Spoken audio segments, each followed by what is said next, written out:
Hermanos, ya estamos en Espíritu Canal en el jueves 12 de noviembre. Pues vamos a pedir al Señor y encomendarnos a su presencia en esta mañanita, en el nombre del Padre, del Hijo y del Espíritu Santo. Amén. Vamos a hacer oración. Te pedimos, Señor, por todas las personas de este mundo tan raro, tan revuelto, tan complicado porque nos hemos salido de tu corazón, porque no queremos seguir tus mandatos, no queremos caminar contigo, por eso nos complicamos la existencia. Perdónanos por nuestra testarudez, por nuestra necedad, por nuestra frialdad, por todo lo que nos aleja de tu camino verdadero, real, efectivo. Perdónanos por no creerte, por no seguirte, te llamamos Dios y no te seguimos. Perdónanos, Señor, por todas las veces en que hemos preferido otros caminos antes que tu camino. Tú que eres bueno, santo y noble, lleva nuestros pasos hacia el encuentro contigo. En el nombre del Padre, del Hijo y del Espíritu Santo. Amén. Ya estamos en Espíritu Canal. Bienvenidos y gracias por su presencia a todos nuestros suscriptores.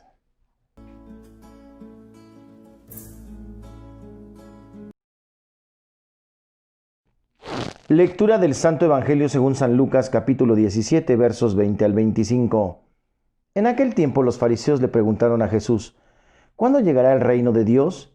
Jesús les respondió: el reino de Dios no llega aparatosamente, no se podrá decir está aquí o está allá, porque el reino de Dios ya está entre ustedes. Les dijo entonces a sus discípulos: llegará un tiempo en que ustedes desearán disfrutar siquiera un solo día de la presencia del Hijo del Hombre, y no podrán. Entonces les dirán: está aquí o está allá. Pero no vayan corriendo a ver, pues así como el fulgor del relámpago brilla de un extremo a otro del cielo, así será la venida del Hijo del Hombre en su día. Pero antes tiene que padecer mucho y ser rechazado por los hombres de esta generación. Palabra del Señor. En el Evangelio escuchamos la cuestión del reino, el reino de Dios. Y en muchas ocasiones el Señor trata de poner algún ejemplo para decir, bueno, el reino de Dios es esto, el reino de Dios es aquello, ¿cómo lo compararé? Y nos presenta varias parábolas, varias historias, varias formas para hacernos entender un poquito lo que significa lo que es el reino de Dios. Bueno, aquí nos dice, el reino de Dios ya está entre ustedes, porque el reino de Dios, hermanos, tiene dos acepciones, lo hemos comentado. Y la primera de ellas es Jesús. Él es el reino de Dios. Ya está entre ustedes, quiere decir, soy yo, véanme, yo soy el reino de Dios entre ustedes. Entonces, pongan toda la atención a mi presencia. No pueden esperar el reino de Dios. Ya está entre ustedes, yo soy el reino. Lo entendemos y lo sabemos. Y al ser reyes por nuestro bautismo, nuestra tarea ahora es construir el reino. O sea, ya está el reino porque es Jesús. Ya vino, ya pisó la tierra, ya nos salvó, ya murió por nosotros, ya resucitó. Pero todavía falta algo. Construir el reino, o sea, lo traduzco, cristificar el mundo. Hacer de este mundo algo verdaderamente cristiano, ¿verdad? Y para que eso suceda, primero tenemos que conocer nuestro entorno, ver las realidades de nuestro mundo, más que poner el grito en el cielo de que todo está mal y que nos va a llevar pifas. En realidad lo que tenemos que hacer es ponernos a trabajar, ¿verdad? Vamos a ver las situaciones que se encuentran, vemos, juzgamos y actuamos. Es un método de teología pastoral. Entonces, ahora sí, después de ver la realidad podemos actuar y ejercer. No podemos primero actuar y después juzgar, porque primero vamos a ofrecer soluciones que la comunidad no presenta como problemas. Entonces ahí tendremos no que partir desde nuestra cabecita y nuestro escritorio, sino de la realidad misma, de lo que acontece. Hay comunidades que tienen cercano un reclusorio. Es una realidad de la comunidad. Y eso repercute también en la vida de la sociedad en torno. Algunos tienen mucha delincuencia, hemos estado en lugares así. Algunos otros tienen pues otro tipo de problemas, pobreza, carencias. Otros tienen un gran comercio. Hay oportunidades en todo. Hay riquezas y hay pobrezas en todo lugar. No se trata simplemente de decir esto está bien o está mal, no, se trata de ver la realidad, de llamar al pan pan y al vino vino y a partir de esa realidad comenzar a evangelizar, construir el reino de los cielos, el reino de Dios, ¿verdad? Entonces dice el Señor, ya está entre ustedes porque soy yo. Y ese Jesús, ese Dios nuestro que ha venido a salvarnos, hay que compartirlo, hay que extenderlo. Y ese es el chiste de este canal y ese es el chiste de la evangelización. No podemos decir mentiras sino verdad. Es el Señor el camino, verdad y vida. Si dice aquella señora, es que todas las religiones van a lo mismo. No es cierto, señora, no diga mentiras. Si todas las religiones van a lo mismo, pues qué caso tiene nuestro trabajo, qué caso tiene nuestro canal, qué caso tiene la evangelización. La Santa Misa, mejor, mira, me quitan de trabajo, me voy de vacaciones, más tranquilo. Y yo les diría, agarren ustedes la religión que quieran, ¿verdad? Para que estén tranquilos y en paz. Lo que más les guste y les acomode, eso está bien. Pues no, Dios no nos dijo, donde tú te sientas bien, ¿eh? Algunas personas dicen, pues yo me siento bien con persinarme, yo me siento bien con acordarme de Dios, yo me acuerdo de Dios todos los días. Ah, menos mal que se acuerde usted. Qué feo sería que ni siquiera tiene para acordarse de Dios. Y lo importante es no solo acordarse, sino vivir como Dios manda. Ese es el asunto. Esa es la situación, ese es el chiste. ¿Sí? Entonces el llamado al Señor es construir el reino de los cielos. No es está aquí, está allá, el reino de Dios no es está aquí, está allá. Tiene que estar en todos lados. Debemos de construirlo para todos lados y en todo terreno y en todo momento. De eso se trata. Pidamos al Señor vivir de tal manera que construyamos el reino de Dios, que ya está entre nosotros porque es Cristo. Ahora falta cristificar este mundo y compartirlo, y la tarea de cada uno en su responsabilidad y libertad de aceptar ese reino de los cielos, de aceptar esa tarea, de asumir esa responsabilidad y de vivir al mismo tenor. Damos gracias al Señor.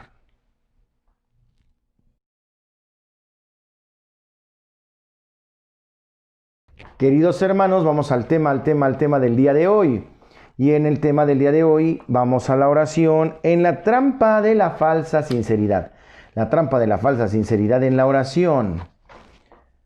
Un razonamiento que aparece con frecuencia y que puede impedir nuestra fidelidad en la oración es el siguiente.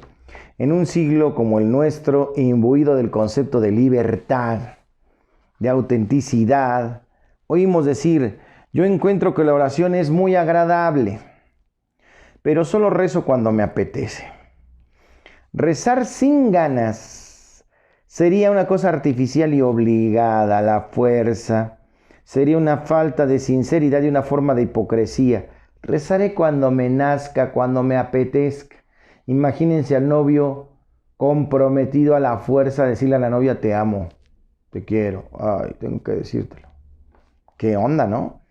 A esto podemos responder que si esperamos a que nos entren las ganas, podemos esperar hasta el día del juicio, hasta el día de la parusía o más allá. El deseo es algo muy hermoso, pero versátil. Existe un motivo igualmente legítimo, pero más profundo y más constante, que nos impulsa a encontrarnos con Dios en la oración. El sencillo hecho de que Dios nos invita a ello. El Evangelio nos lo pide, orar sin desfallecer, Lucas 18:1. También aquí nos ha de guiar la fe y no el estado de ánimo. Les debemos de confesar que algunos religiosos a veces no nos dan ganas de rezar.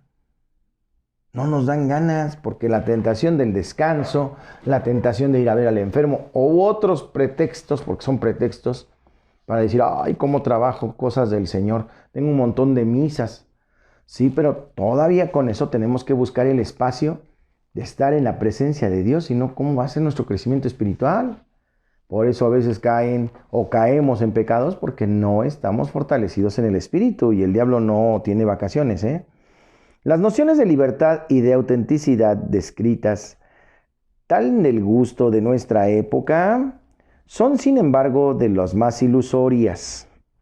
La verdadera libertad no consiste en dejarse llevar por el impulso del momento, el frenesí de los jóvenes, de los adolescentes, el chamaco, que dice vamos a vivir intensamente este momento. Todo lo contrario, el hombre libre es el que no vive prisionero de sus cambios de humor, sino el que toma decisiones según unas opciones fundamentales que no varían con las circunstancias. No depende de la lluvia, no depende del sismo, no depende del temblor, no depende del día nublado, no depende del día soleado. Es una disciplina el encuentro con el Señor en la oración, es una disciplina. La libertad es la capacidad de dejarse guiar por lo que es verdadero y no por la parte epidérmica de nuestro ser, la pielecita de la mano, la pielecita por encima de la piel, ¿no? La epidermis. Debemos tener la humildad de reconocer que somos superficiales y variables. Una persona que ayer encontrábamos encantadora, mañana nos resulta insoportable. ¿Qué le pasó? Porque ha cambiado las condiciones atmosféricas. Nuestro talante se ha vestido de otra manera, ya está manifestando otra cosa distinta de lo que era. Ha cambiado las condiciones. Lo que deseábamos localmente un día nos deja fríos el siguiente. Somos los únicos seres humanos o los que decimos amar algo y después odiarlo, después rechazarlo. Querer algo y después ya no. Dicen que la diferencia entre los adultos y los niños solo es el precio de sus juguetes, ¿eh? Porque como los niños, quiero esto, se lo compran y luego ya no lo pela. Ya lo jugó, ya lo aventó por allá, ya no es tan valioso, ya lo tiene. Así nos pasa. Si nuestras decisiones son de este estilo, pues honestamente vivimos trágicamente prisioneros de nosotros mismos, de nuestra sensibilidad en lo que tiene más superficialidad. No nos hagamos tampoco ilusiones sobre lo que es la verdadera autenticidad. ¿Cuál es el amor más auténtico? Aquel cuyas manifestaciones varían según los días, según el humor o el amor fiel y estable que no se desdice jamás. ¿Ustedes creen que se casan para que todo sea color de rosa? La fidelidad a la oración es, pues, una escuela de libertad, es una escuela de sinceridad en el amor, porque nos enseña poco a poco a situar nuestra relación con Dios en un terreno que ya no es vacilante, ya no es inestable, ya no depende de nuestras impresiones o de nuestros cambios de humor, de nuestro fervor sensible en dientes de sierra, sino en el sólido sillar de nuestra fe, en el fundamento de una fidelidad a Dios inamovible como la roca. Dice Hebreos 13:8, Jesucristo es el mismo ayer, hoy y siempre, y lo será siempre, porque su misericordia pasa de generación en generación. Lucas 1:50. Si perseveramos en esta actitud, veremos cómo las relaciones con el prójimo, tan superficiales y cambiantes, también ellas llegan a ser un poco más estables, más profundas, más fieles y por lo tanto más felices. Un último aspecto para terminar con esta cuestión: la aspiración de todo hombre a obrar de un modo espontáneo, libre, sin presiones, es una aspiración perfecta, legítima.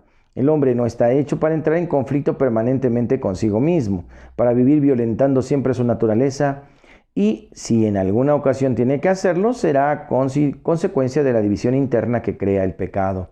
Sin embargo, esta aspiración no puede hacerse realidad dando libre curso a la espontaneidad. Eso sería destructivo, pues dicha espontaneidad no siempre está orientada hacia el bien. Tiene necesidad de curación y de una profunda purificación. Nuestra naturaleza está dañada, lo que significa que hay una falta de armonía en nosotros, un desequilibrio frecuente entre aquello a lo que tendemos espontáneamente y aquello para lo que estamos hechos, entre nuestros sentimientos y la voluntad de Dios a la que hemos de ser fieles y que constituye nuestro auténtico bien. Por tanto, la aspiración a la libertad solo puede encontrar su auténtica realización en la medida en que el hombre se deja sanar por la gracia divina, lo permite. En este proceso de curación y la oración desempeña un papel muy importante el encuentro con Dios. Este proceso tiene, en verdad, que hay que decirlo, tiene lugar a través de unas pruebas y demás purificaciones. Esas noches, cuyo profundo sentido ha explicado tan acertadamente el gran místico San Juan de la Cruz, una vez culminado, ordenadas nuestras tendencias, el hombre llega a ser completamente libre. Ama, desea espontáneamente lo que está de acuerdo con la voluntad de Dios y con su propio bien. Ya no es algo prefabricado, ya no es algo violentado, ya no es algo obligado, lo desea espontáneamente, naturalmente. Es en verdad muy valioso. Puede seguir sin problema sus tendencias espontáneas, pues ha sido rectificado y armonizadas con la sabiduría divina. Puede obedecer a su naturaleza, ahora restaurada por la gracia. Esta armonización no es completa en nuestra vida, por supuesto, y solo lo será en el reino, lo que explica que aquí abajo tengamos que resistirnos siempre a algunas de nuestras tendencias. Pero ya en esta vida, quien practica la oración se hace cada vez más capaz de amar y de obrar espontáneamente el bien, mientras que al principio le costaba grandes esfuerzos. Gracias a la acción del Espíritu Santo, la virtud le resulta cada vez más fácil y natural. Allí donde está el Espíritu del Señor, allí está siempre la libertad, dice San Pablo. Vivamos en la libertad del amor y en la espontaneidad del corazón de Cristo. En Santos y Conversos hoy celebramos a San Josafat de Lituania. Mártir le decían el ladrón de almas. El 12 de noviembre nosotros como iglesia celebramos a San Josafat, patrono de la reunión entre ortodoxos y católicos. Derramó su sangre por la unidad de los cristianos y era llamado por sus adversarios ladrón de almas. Josafat significa Dios es mi juez. Nació en Vladimir de Volinia por el año 1580 de padres ortodoxos. Al convertirse al catolicismo ingresó a la orden de San Basilio. Fue ordenado sacerdote en el rito bizantino y posteriormente llegó a ser arzobispo de Polotsk, Lituania. Durante ese tiempo muchos se inclinaban al cisma de Roma. Las iglesias estaban en ruinas, muchos del clero secular se habían casado, y algunas varias veces, y la vida monástica estaba en decadencia. San Josafat convocó a sínodos en las principales ciudades, publicó textos de catecismo, dispuso ordenaciones sobre las conductas del clero y buscó liberar de interferencias externas los asuntos de las iglesias locales. Todo esto sin dejar de administrar los sacramentos, la vida de los pobres y enfermos y prisioneros. Los adversarios buscaron más de una oportunidad para matarlo. San Josafat les llegó a decir: estoy pronto a morir por la sagrada unión, por la supremacía de San Pedro y del romano pontífice. El 12 de noviembre de 1623, un sacerdote enemigo buscó a San Josafat para insultarlo. Entonces el santo mandó a que encerrasen al agresor en un aposento de la casa del arzobispo.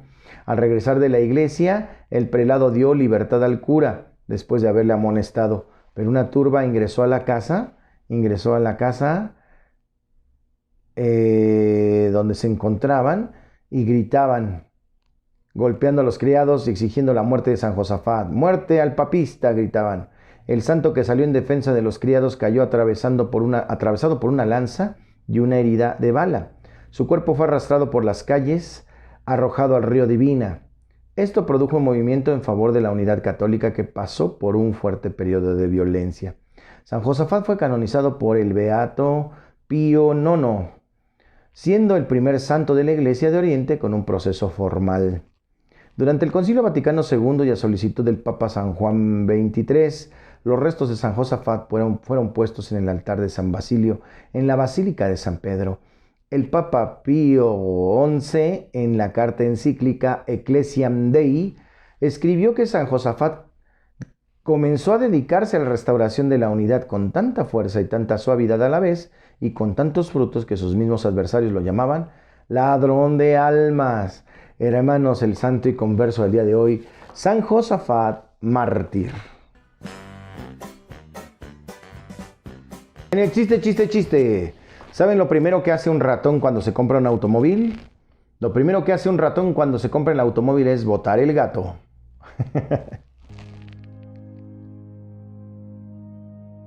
Vamos a las curiosidades de la Iglesia Católica con los temas de apologética. Preguntas, objeciones y dudas de nuestros hermanos protestantes que constantemente nos realizan a los católicos. Recuerden que nos cuelgan muchos milagritos, pero lo lamentable es que el católico ni siquiera sepa lo que cree. Revise usted el credo niceno-constantinopolitano para que usted sepa con claridad qué es lo que usted debe creer, qué es lo que usted cree. Vamos a contestar preguntas. La primera es acerca de los animales impuros y la sangre. ¿Es cierto que está prohibido comer carne de los animales impuros y su sangre? No, la respuesta es no. Se trata de una prohibición del Antiguo Testamento que se dio en Levítico 11, 17, del 11 al 12. El Nuevo Testamento aclara que se puede comer de todo, siempre y cuando no te haga daño.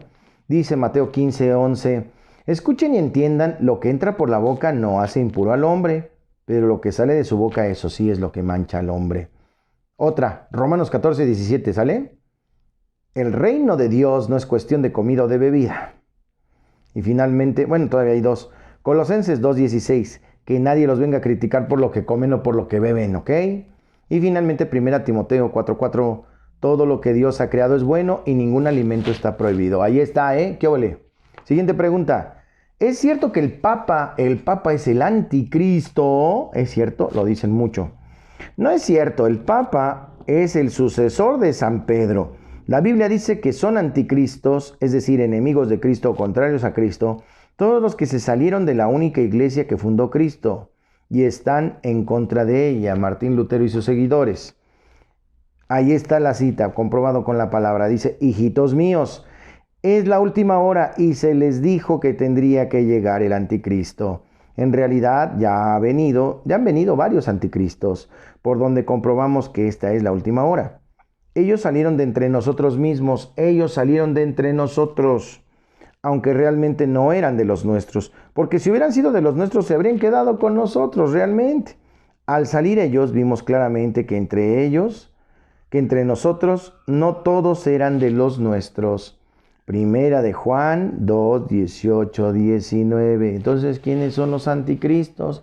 Los que se salen de Cristo, de la verdadera iglesia que Él fundó. Disculpen, pero es verdad. Apocalipsis. ¿Es cierto que el Apocalipsis está en contra de la iglesia católica? No es verdad. No es cierto. El Apocalipsis está a favor de la iglesia católica porque incluso presenta la lucha entre el bien y el mal, Cristo y el demonio. Al no poder vencer a Cristo, ataca a su iglesia, sirviéndose del Imperio Romano, presentado bajo los símbolos de la bestia, la prostituta, Babilonia la Grande. Babilonia la Grande, esa es la gran prostituta. No obstante los grandes sufrimientos que está causando a la iglesia, por fin el Imperio Romano caerá y habrá un largo periodo de paz para los discípulos de Cristo. Mire, aquí hay figuras. Demonio y sus aliados, Babilonia la Grande, bestia, prostituta, Imperio Romano.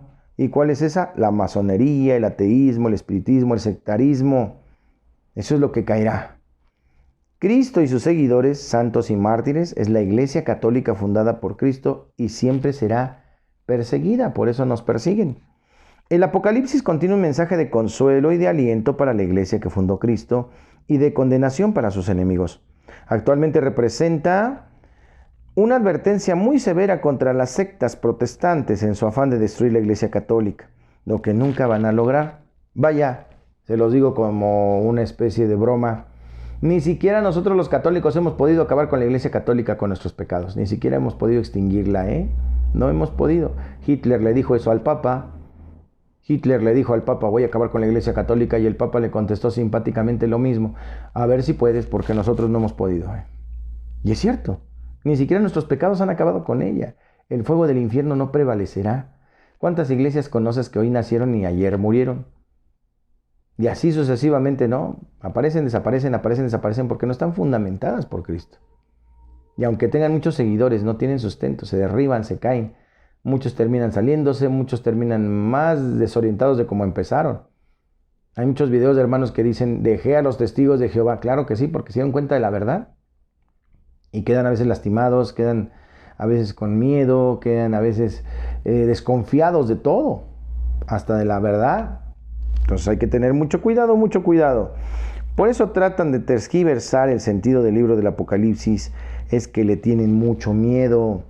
¿Qué dice Apocalipsis 13, 7, capítulo 7, versos del 9 al 10? Se le concedió hacer la guerra contra los santos y vencerlos, y se le dio poder sobre toda raza, pueblo, lengua y nación. El que tenga oídos, úselos para escuchar, escuche con atención. Quien está destinado a ir a la cárcel, irá a la cárcel. Quien está destinado a la muerte de espada, perecerá por la espada.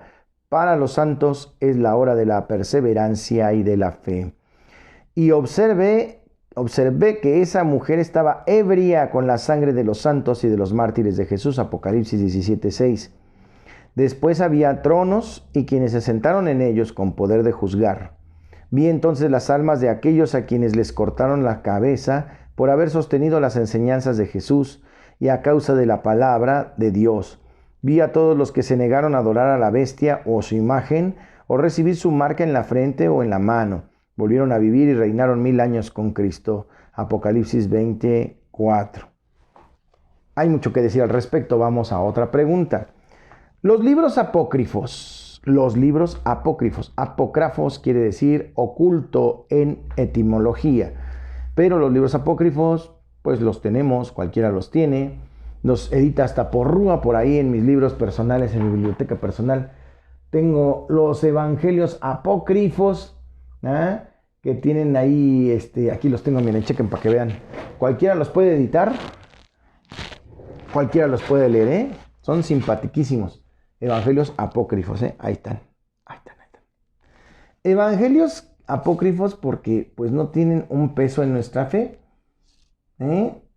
Ahí está. Una tarde de café para, pues, simpáticamente reírte mucho. Están interesantes los libros apócrifos. Bueno, ¿qué onda con estos? Los libros apócrifos son los libros que escribieron los herejes al principio de la iglesia para difundir sus errores con el fin de engañar a la gente, confundirla. Los presentaban como palabra de Dios diciendo que fueron escritos por tal o cual apóstol. Pero ¿qué encontramos en esos evangelios apócrifos, en esos libros apócrifos? Herejías. Ni corresponden al tiempo ni a la doctrina. Cualquiera los pudo haber escrito. Imagínense, por ejemplo, hagan ustedes de cuenta que es como el internet hoy en día, ¿no? Que cualquier hijo de Juan puede escribirlo, cualquier hijo de Pifas puede escribir ahí en internet, cualquier cosa.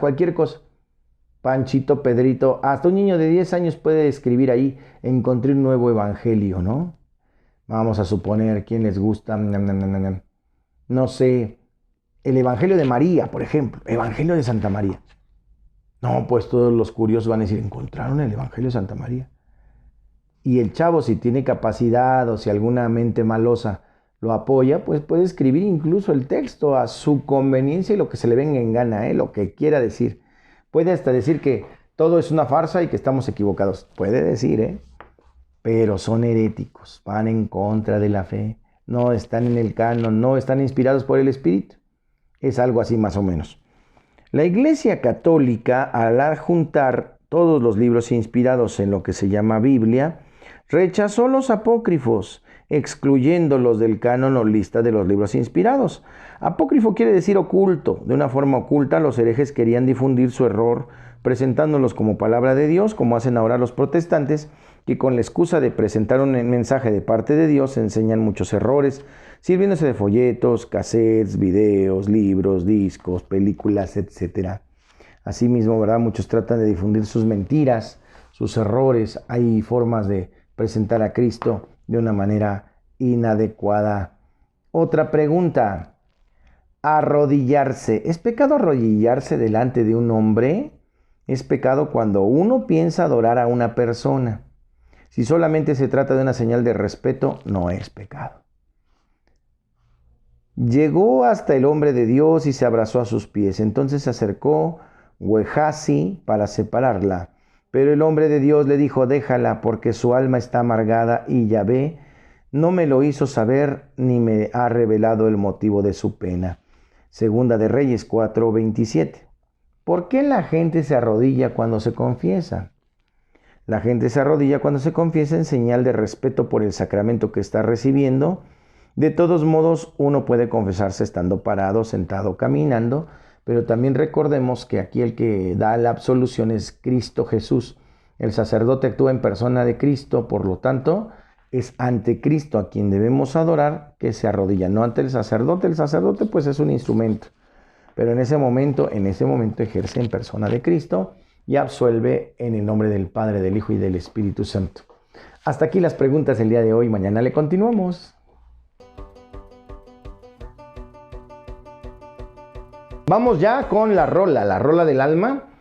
Ambiorix Padilla, en esta ocasión, Ambiorix Padilla con la rola que se titula Sana mi herida. Vamos a escucharlo. Interesante propuesta musical y también evangelizadora. La buena onda de hoy, un ejemplo de fe y de amor ante las circunstancias. El huracán ETA está en riesgo de azotar a Nicaragua. La policía pide de rodillas a Dios que proteja a la ciudad. Los miembros de la Policía Nacional se arrodillaron para pedir a Dios que proteja a la nación de los estragos que podría producir el impacto del huracán ETA en Nicaragua. El ojo de huracán ETA tocó tierra cerca de las 4:30 de la mañana a 43 kilómetros del sureste del municipio de Bilwi o Puerto Cabezas, la ciudad principal de la región autónoma del Caribe Norte de Nicaragua, territorio fronterizo con Honduras, informaron las autoridades del gobierno. En las fotos se observan a los oficiales uniformados y a otros ciudadanos que los acompañaban en oración de rodillas, con la cabeza inclinada y en actitud de oración. Es impresionante cómo algunos países nos dan ejemplo de esa fe, desde sus mandatarios hasta toda su población. ¿En qué momento sacamos a Dios de nuestro caminar? La buena onda sería expresar nuestra fe sin miedo, expresar nuestra catolicidad sin miedo a la crítica o a que nos digan de cosas. Finalmente la persecución siempre la vamos a tener, pero ahí está. Pidamos pues al Señor entonces en este encuentro de vida y de fe que no dejemos de lado nuestra oración y la manifestemos con confianza. Muchos hermanos en otras religiones, en otras sectas, se agarran con tanta fuerza de lo que creen que manifiestan siempre todo su amor a eso que creen.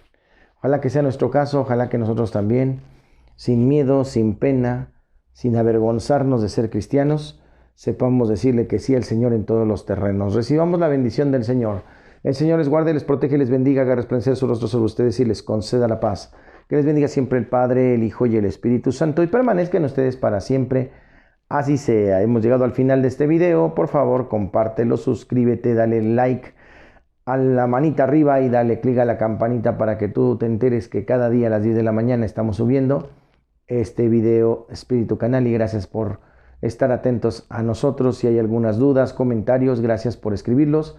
Gracias por sus saludos y bendiciones para mi persona y para todos los que hacemos posibles este Espíritu Canal, porque todos lo hacemos posible. Es tu canal.